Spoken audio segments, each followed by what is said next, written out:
स्वागत है दोस्तों आप सभी का हमारे इस YouTube channel Asim prime news में। मैं हूं आपका आसिम और लेकर आया हूं देश दुनिया की ताज़ा तरीन और भरोसेमंद खबरें लेकर। आइए शुरुआत करते हैं। ईरान, इजराइल और अमेरिका जैसे देशों से निकलकर आई है बड़ी अपडेट और हमारे साथ जुड़ चुके हैं अशोक कुमार पांडे और स्वागत करते हैं अशोक जी का आज की सबसे बड़ी खबर देने के लिए है। देखिए ये पूरी रिपोर्ट, शुरुआत कीजिए अशोक जी। इंटरनेशनल के बारे में आप अच्छी तरह से जानते हैं। ईरान इंटरनेशनल ही वो अखबार है, वो वेबसाइट है जहां से कोट करके हमारे यहाँ के टीवी चैनल आज तक ने एक न्यूज चला दिया कि ईरान में लोग खाना किस्तों पे खरीद रहे हैं। ये बात कही गई हमारे टीवी चैनल आज तक पर ईरान इंटरनेशनल को कोट करके। तब भी हमने बताया था आपको कि Iran international basically Shah Reza Pahlavi की वेबसाइट है, उनके लोगों की वेबसाइट है। आप ईरान इंटरनेशनल खोलकर देखेंगे, 2-4 दिन पढ़ेंगे तो आपके समझ में आ जाएगा कि इसको बिल्कुल ईरानी रजीम के खिलाफ चलाया जाता है और शाह रजा पहलवी के सपोर्ट में चलाया जाता है। और चूंकि इसमें ईरान लगा हुआ है तो बहुत सारे लोग जो इसको नहीं जानते हैं उनको लगता है ऑथेंटिक खबर है, तो इस पर बहुत सारी चीजें फैलाने की कोशिश की जाती हैं। जैसे अभी क्या फैलाया जा रहा है, अभी यह फैलाया जा रहा है कि पेजेश्कियान साहब की जो मुलाकात हुई थी supreme leader Mustafa Khamenei, Ayatollah Mustafa Khamenei से, वो कुछ इस तरह से हुई थी कि उनको आंखों पे पट्टी बांध के ले जाया गया। फिर किसी जगह पर, एक अंधेरी जगह पर, अंधेरी कार थी जिसके अंदर कोई लाइट नहीं थी, उसमें उनको ले जाकर बिठाया गया। उसी में अली खामनेई बैठे हुए थे, वहां उनसे हाथ भी नहीं मिलाया। आधे मिनट या 2 मिनट की बात हुई और उसके बाद पेजेश्कियान लौट आए। अब ईरान इंटरनेशनल ऐसे बता रहा है कि जिस कार में पेजेश्कियान गए थे और जिस कार में मुलाकात हुई है उसके ड्राइवर ईरान इंटरनेशनल में काम करते हो, तभी तो उनको पता चला होगा, ऐसे हुआ होगा।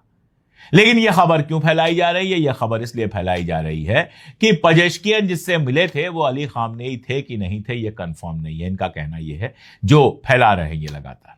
अमेरिका में कहता रहा है ट्रंप की 90% चांसेस हैं कि खामनेई मर चुके हैं, जबकि इजराइल का मानना है कि खामनेई जिंदा है। अभी 4 दिन पहले इनके अखबार जो हैं, हुयूम वगैरह, इजराइल हुयूम और अमेरिका के भी अखबार ये खबर छाप रहे थे कि खामनेई की तलाश में अमेरिका और इजराइल हैं। पूरा CIA लगा हुआ है, पूरा मोसाद लगा हुआ है, उनको खोज नहीं पा रहे हैं, तो ह्यूमन इंटेलिजेंस है, वो सारी बातें हो रही थी। और सबका मतलब ये था कि ये उस जगह का पता नहीं लगा पा रहे हैं जहां अली खामनेई रह रहे हैं, जहां उनको रखा गया है। अब ऐसे में डाउट क्रिएट करने के लिए ईरान इंटरनेशनल यह खबर चला रहा है कि कार की पिछली सीट पर अंधेरे में मुलाकात हुई थी। यानी जब मुलाकात हुई थी तो पेजेश्कियान जो हैं वो देख भी नहीं पाए थे कि खामनेई है या नहीं है, हाथ भी नहीं मिला पाए थे। ये सब बातें हो रही। दूसरी तरफ यह खबर फैली है, जो सही है या गलत मैं नहीं जानता, कि खामनेई साहब ने कहा है कि अगर इन्होंने इस्तीफा अगली बार दिया तो उस इस्तीफे को मैं एक्सेप्ट कर लूंगा। दरअसल अगर आप देखेंगे तो ईरान में जब इनके वालिद सुप्रीम लीडर थे उस समय भी कई बार इस्तीफे हुए, लेकिन उनका स्टैंड यह था कि कोई गवर्नमेंट अगर इलेक्ट होके आई है, चुनी हुई आई है, तो उस गवर्नमेंट को काम करने का मौका देना चाहिए, उसका इस्तीफा नहीं करना चाहिए। अब खबर यह फैलाई जा रही है कि पेजेश्कियान से यह कहा गया है कि अगली बार अगर वो इस्तीफा देते हैं तो उसको एक्सेप्ट कर लिया जाएगा। इस्तीफा क्यों देना पड़ सकता है या इस्तीफा क्यों दे रहे हैं? जो बताया जा रहा है कि जो ये लीडरशिप है, राष्ट्रपति हो गए, विदेश मंत्री हो गए, वगैरह वगैरह, इनके में और आर्मी के बीच में, IRGC के बीच में फाक आ गई है, ये कहा जा रहा है। पेजेश्कियान का एक वीडियो आया है और पेजेश्कियान ने कहा है कि मुझे जब इस्तीफा देना होगा तो दूंगा, लेकिन अभी फिलहाल मैं कोई इस्तीफा नहीं दे रहा हूं, मैं अपना काम करूंगा और IRGC के साथ मेरा परफेक्ट कोऑर्डिनेशन है। अब पेजेश्कियान सही बोल रहे हैं या ये सारी खबरें सही हैं, इसका फैसला मैं आपके ऊपर छोड़ सकता हूं, क्योंकि ये कोई वेरीफाई नहीं कर सकता। कई बार यह होता है कि जो सिविलियन लीडरशिप होती है और जो आर्मी होती है उसके बीच में कई सारे मुद्दों पे मतभेद हो जाते हैं। ये कोई बहुत बड़ी बात नहीं है। यह हो सकता है कि सिविलियन लीडरशिप चाहती हो कि जंग जल्दी से जल्दी खत्म हो, कोई समझौता हो जाए, जबकि मिलिट्री लीडरशिप यह चाहती हो कि जंग को जितना खिंचना है खिंच जाए, लेकिन जंग जब एक बार खत्म हो जाए तो वहां जाकर खत्म हो जहां अमेरिका और इजराइल दोबारा अटैक करने की ना सोच सके। यह हो सकता है, यह बिल्कुल सीधी सी बात है जो हो सकता है। लेकिन इसको एक कॉन्स्पिरेसी थ्योरी की तरह जानबूझकर ईरान इंटरनेशनल और अमेरिकी और इजरायली अखबार चला रहे हैं ताकि दुनिया को यह मैसेज दे सकें कि ईरान में जो लीडरशिप है वो एक नहीं है और उनके बीच में दुनिया भर के फ्रिक्शंस हैं। हालांकि जो बातचीत हो रही है, जिस तरह से बातचीत हो रही है, बहुत साफ समझ में आ रहा है कि बहुत कोऑर्डिनेटेड तरीके से बातचीत हो रही है और अलग अलग बयान नहीं आ रहे हैं। सब तकरीबन एक ही बयान दे रहे हैं कि स्ट्रेट ऑफ होर्मुज पहले जैसा नहीं होगा। अगर बातचीत होनी है तो मेमोरेंडम ऑफ अंडरस्टैंडिंग पर बातचीत होगी और समझौता होने के बाद अमेरिका को भी हमारी शर्तें माननी होंगी, इजराइल को भी गजा से बाहर निकलना होगा। यह बात कतर ने भी कहा है कि गजा में पीस प्रोसेस आगे बढ़े, इसलिए इजराइल का गजा से बाहर निकलना जरूरी है। ये सारी बातें बहुत एक तरह की हैं, बहुत साथ साथ की जा रही हैं और उसको देखते हुए ईरान की लीडरशिप में कम से कम कोई फ्रैक्शन बाहर से नहीं दिख रहा है। अंदर से थोड़ा बहुत मतभेद तो हर जगह होता है।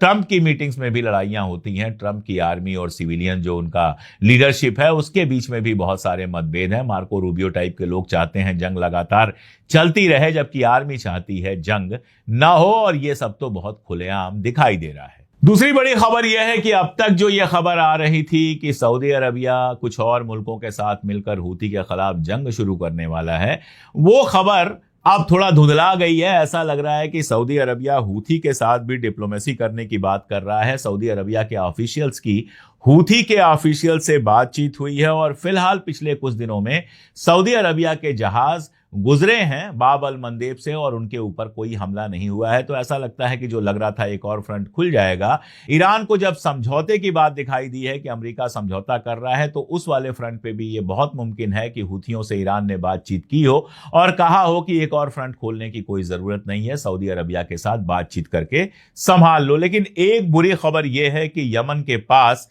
जो रेड सी है उसमें भारत के झंडे वाले एक कारोबारी जहाज पर हमला हुआ है।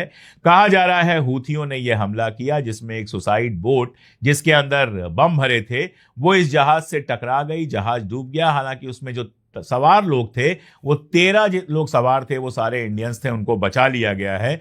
भारत की फॉरेन मिनिस्ट्री का कहना है कि एसएसवी फैज़ नूर औलिया पर जो हमला हुआ है वो बिल्कुल गलत हमला है और रियाद में जो भारत का दूतावास है, जो एम्बेसी है, वो इस पर नजर बना के रखी हुई है और क्रू की सुरक्षा के लिए जो 12-13 लोग उसमें थे जो डूबने से बचा लिए गए हैं, उसमें यमन सहयोग कर रहा है। अब ये हमला क्यों हुआ, सऊदी अरबिया से जहाज निकला था या क्या बात थी, इसके बारे में बहुत डिटेल जानकारी नहीं मिली है। लेकिन ये बुरी खबर है खासतौर पे हम हिंदुस्तानियों के लिए कि कई सारे जहाज जिस पर हमारे लोग थे उन पर हमले हुए, वो लोग मारे गए या कुछ जगहों पर घायल हुए, कुछ जगहों पर बचा लिए गए, माल का नुकसान हुआ। ये सारा कुछ क्यों हो रहा है, ये सोचने वाली बात है। भारत सरकार को ये तय करना चाहिए कि वो इस तरह के रूट से जब जहाज निकलें तो पहले से चीजें हो जाएं, हूथियों के साथ बात कर लें, सऊदी के साथ बात कर लें, कैसे भी करके मसले को निपटाएं। क्योंकि जहाजों पर इस तरह से लगातार जो हिंदुस्तानी हमला हो रहा है ये अपने आप में कोई अच्छी खबर नहीं है, ये काफी बुरी खबर है। इसके अलावा गजा की स्थिति जो है उस पर भी थोड़ी सी बात कर लेना खत्म करने से पहले जरूरी है। गजा को लेकर देखिए खबर यह आई कि हमास और दूसरे जो ग्रुप्स हैं उन्होंने कहा हम हथियार छोड़ने को तैयार हैं। शर्त सबकी ये थी कि इजराइल वहां से बाहर जाए। मैंने आपको बताया कि कतर ने भी ये कहा कि गजा में कुछ भी आगे बढ़े इसके लिए जरूरी यह है कि पहले इजराइल अपनी शर्त माने और जो कुछ तय हुआ था सीज फायर में उसके हिसाब से वो गजा से बाहर निकले।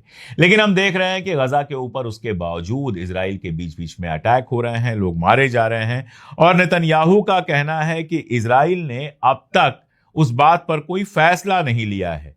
जो बोर्ड ऑफ पीस की डिसआर्मिंग की जो पूरी पॉलिसी है कि हमास और बाकी जो वहां पे ऑर्गेनाइजेशंस हैं वो अपना हथियार छोड़ दें और वहां की जो लीडरशिप है, वहां का जो एडमिनिस्ट्रेशन है, वो एक टेक्निकल ग्रुप को दे दिया जाए। उसके लिए शर्त यही थी कि इजराइल पीछे आएगा। हमास ने अपनी शर्त मान ली, लेकिन इजराइल अभी तक उस शर्त को मानने को तैयार नहीं है, गजा से अपने सैनिक हटाने को तैयार नहीं है। और जब तक गजा से इजराइल के सैनिक हटेंगे नहीं, कोई फाइनल सोल्यूशन की तरफ मामला बढ़ेगा नहीं। अब ट्रंप कितना प्रेशर बनवा पाते हैं, ईरान कितना प्रेशर बनवा पाता है, कतर कितना प्रेशर बनवा पाता है, ये सब देखने वाली बात है। मुझे ऐसा लगता है कि आने वाले हफ्ते 2 हफ्ते में इजराइल को यह फैसला लेना पड़ेगा कि गजा से वो अपनी आर्मी हटाएगा और गजा में रिकंस्ट्रक्शन का काम किसी न किसी लेवल पर शुरू होगा। तो अभी जो चीजें हैं वो बहुत साफ हैं। होर्मुज सबसे बड़ा मुद्दा है।